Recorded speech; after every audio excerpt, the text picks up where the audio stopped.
A lady walking out the door who works in one of our precincts said that the average turnout in her precinct is 10%.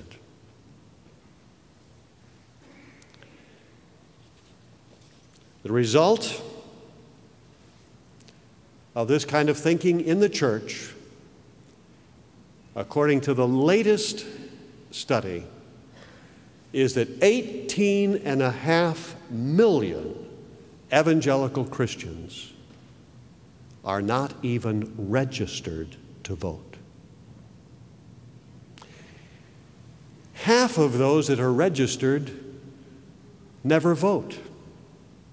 And a good number of those few that do don't even know what they're voting for. They're not informed. How do we render unto Caesar the things that are Caesar's? First of all, we should pray regularly, faithfully, daily for those who are in power, for our president and vice president, for our cabinet, for their cabinet, the Supreme Court, the Congress, the Senate, the House, and those who rule locally. Secondly, every Christian should be registered to vote and actually vote. Do you realize that if every Christian had voted, we could have totally changed every election in the last 50 years? Christians have had it in their power to change all of these things that we lament and complain and grumble about constantly, and we just haven't done it. I wonder if I asked all of those of you that are registered to stand, some of you would be sitting there with red faces. May I say, not to render unto Caesar the things that are Caesar's is to specifically disobey a direct command of Jesus Christ. And the least that involves our doing is voting. But in order to vote, you must register. So therefore, it is violating a commandment of God, and it is thereby, by definition, a sin.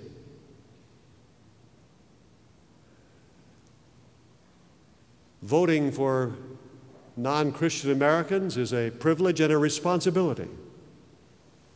For Christians, it is a duty demanded by God that we should fulfill. Thirdly, we should become informed so we don't simply walk into a voter's booth and close our eyes and punch holes in things. Do more than just vote. Support candidates of your choice. There are many Christians who have run for office who have lamented that they receive very little help from other Christians. Support candidates, work for them, run for office. I'm grateful that we've had people in this church who have run for office and have been elected. I hope that some of you will pray about doing the same. And of course, vote. Vote not only in the national elections, but vote in the primary, the general election, but the primaries as well. 20% Broward County voted in the primary election. There you have an opportunity to do great things. This church by itself could determine the outcome of most primary elections in this area if we would simply be faithful to vote. My friends, we can change America. People made it what it is, and we can make it what it ought to be. In case you don't see the application, my friends, we have to acknowledge that a great deal of the blame must rest upon us, must be laid at the doorstep of the church. We have failed to obey the Great Commission in this country as a whole. We have failed to obey the cultural mandate to be involved in every sphere of activity. We have retreated from politics and government and the media and higher education, and we have left it to unbelievers. We have failed to fulfill our responsibilities as citizens. We have failed to obey the command of Christ to render unto Caesar the things that are Caesar's.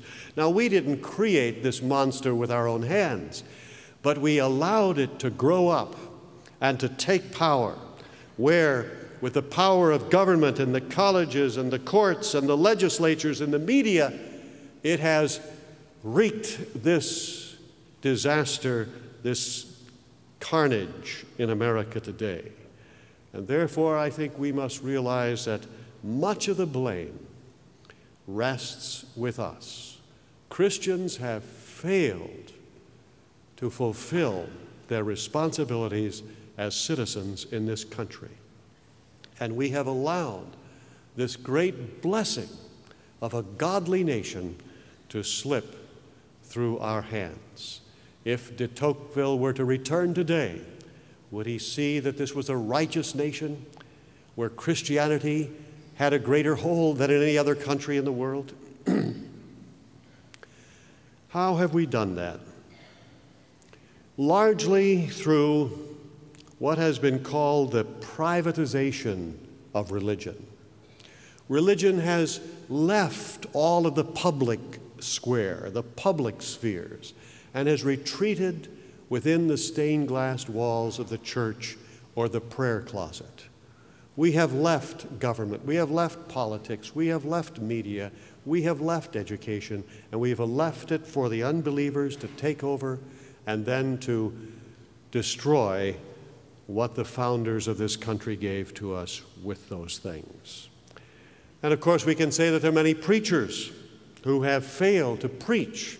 And I have had laymen lament to me that their preacher will not speak about the great issues of our day because they're too controversial and they don't want to step on anyone's toes. But we can't lay it all at the feet of the preachers because there are many laymen who simply don't want to be bothered. They don't want to hear about it. They're only interested in me and my wife and our daughter and my son John, us four, no more. I don't want to know about what's going on out there.